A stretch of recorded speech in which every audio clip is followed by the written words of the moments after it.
Hi, this is Dan Wickwire here. In this session, I'll be talking about question number 129 in my book, 200 Questions About the Bible and the Qur'an. Here's the question. If a person goes to hell, is there ever a possibility of getting out later on and going to heaven? The Bible would say no. The Qur'an would say yes. In Matthew 18:8, Jesus says this, "If your hand or foot causes you to sin, cut it off and cast it from you. It is better for you to enter into life lame or maimed rather than to having 2 hands or 2 feet to be cast into the everlasting fire." Again in Matthew 25:41 and 46, it says this, "Then he will say to those on the left hand, 'Depart from me, you cursed, into the everlasting fire, prepared for the devil and his angels.'"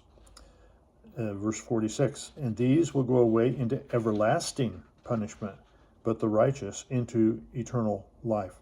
So twice now we've seen in the book of Matthew that the fires of hell are everlasting. It's something that once you're in there, you don't get out. The righteous go into eternal life, and eternal is eternal. It goes on and on forever. So both heaven and hell are described as everlasting and eternal. Luke 16:25 to 26, very significant passage about this subject. "But Abraham said, 'Son, remember that in your lifetime you received your good things, and likewise Lazarus evil things. But now he is comforted, and you are tormented. And besides all this, between us and you there is a great gulf fixed, so that those who want to pass from here to you cannot, nor can those from there pass to us.'" So these verses clearly teach that there is no traffic between heaven and hell. Once you're in hell, there's no getting out. Once you're in heaven, you're not going to go backwards into hell. So there's a great gulf fixed. So that means there's no moving back and forth between heaven and hell. Once you're in hell, you're stuck there for eternity, according to the Bible. Revelation 14:10 to 11.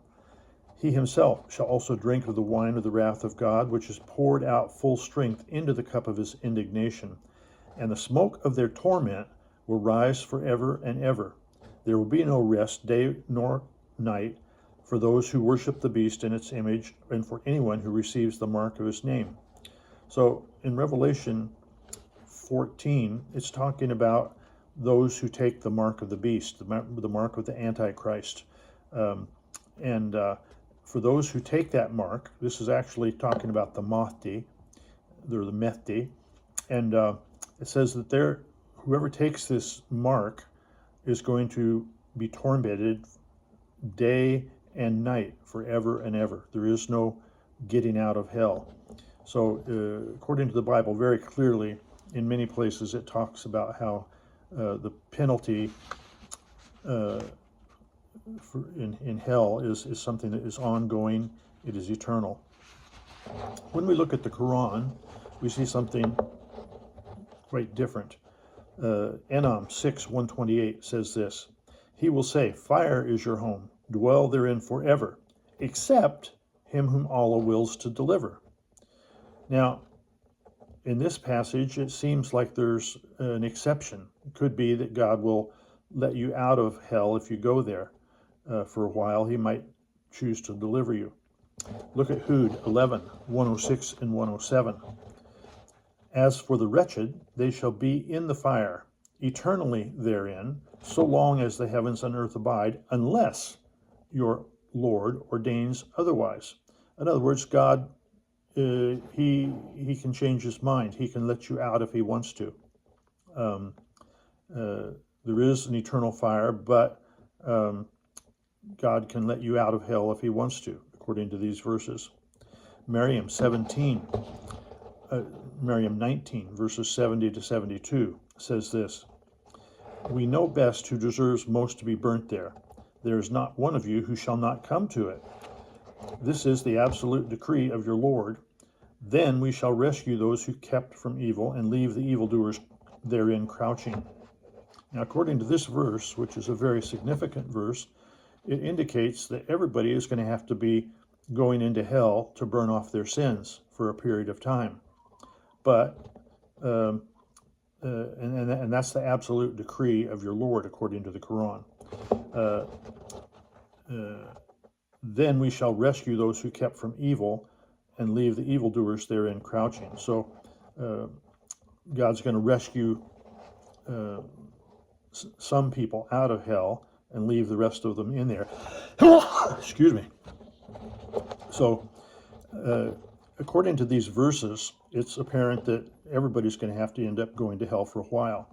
Now, we know according to the Hadith, Bukhari 5266 and Mushkat ul Masabi, volume 3, chapter 33.32, several places in the Hadith, it was uncertain for Muhammad himself. He was uncertain as to whether he himself would end up going to heaven or hell.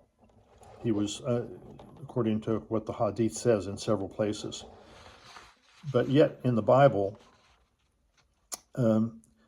we see that hell is permanent, it's everlasting, and there is no second chance. There is no getting out. And between heaven and hell, there's a great gulf fixed, so that somebody who wanted to pass from one side to the other or vice versa could not do it. It's not going to happen.